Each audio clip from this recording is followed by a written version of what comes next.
So when we first moved to Reedfield, condition of sale for the house was they had to put a new septic in. Fine. And so out behind the house there was this new mound of dirt. And they told us, don't do things there. You don't want to press down in the dirt. Don't build there. Don't plant a garden there. Okay, fine. So we got this brilliant idea.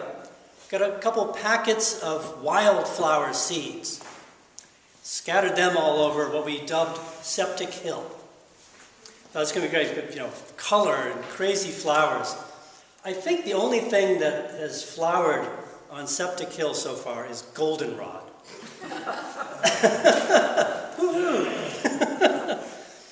Well, my wife Jessica was excited about that because I guess goldenrod can be useful. You can make a tincture with it to treat allergies. So how about that? The very thing that causes allergies can be used to treat them.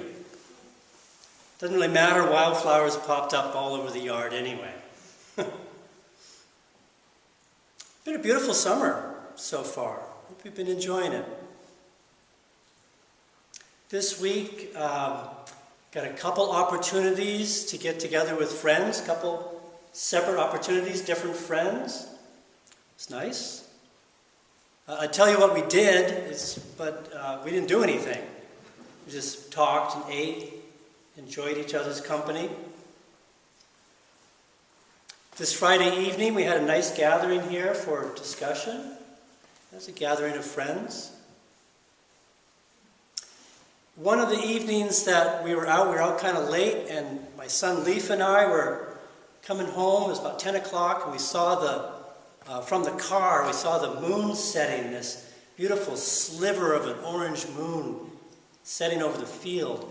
So when we pulled into the house, it was really dark. The stars coming right down to the horizon. And he ran ahead of me into the house. He knows his way in the dark. But all of a sudden he stopped short and he said, "Whoa, the fireflies are out." It's nice. It's like almost as if some stars had come down to visit, What else is going on? My wife reminded me that we have a couple mason jars full of fermented cabbage from last year, and we should eat them up. So looking forward to that. And then all of a sudden it's Sunday, and we're going to hear Jesus talk about the kingdom of God. Now that's special. I mean, really, I'm intrigued. What is this kingdom of God? Well, what isn't kingdom of God, right? What is not God's domain? How big is your God? I think the kingdom of God does not refer to a place at all. Not on earth or in heaven. And I don't think it refers to a time either. Kingdom come. I think maybe the kingdom of God is really just how God sees things. How things look through God's eyes. So Jesus is trying to explain what that's like to us. And he says, the kingdom of God is like you take the smallest seed, a mustard seed. Well, it's not really the smallest of all seeds, but it's pretty small. And you put it in the ground and you let it do its thing, and you get the greatest of shrubs, a couple feet high anyway. And if you let it flower, it's probably about this big. Kingdom of God. Well, Jesus, that's really special.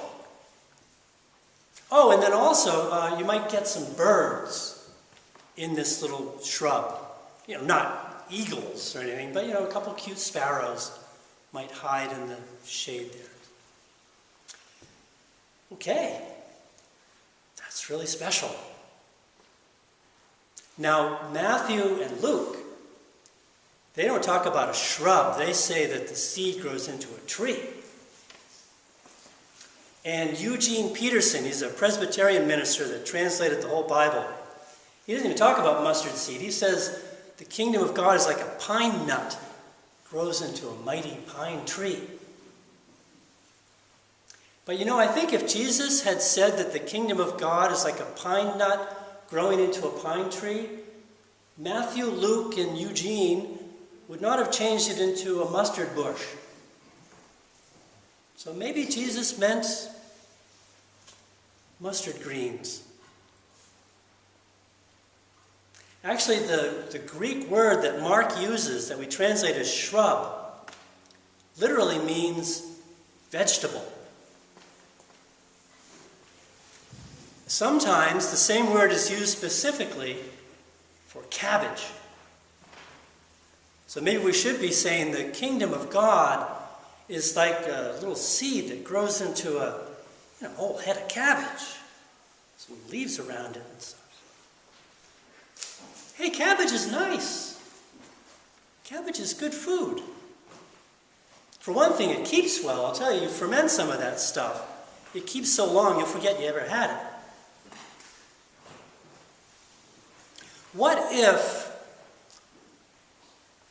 if God is really a pragmatist? What if the kingdom of God is not palaces and mountaintop experiences and clouds descending with Christ in glory? What if the kingdom of God is not the church and the spread of the gospel? What if the kingdom of what if in God's eyes what's really special is something useful, beautiful, and good for you, and for the birds? What if the kingdom of God is nothing special?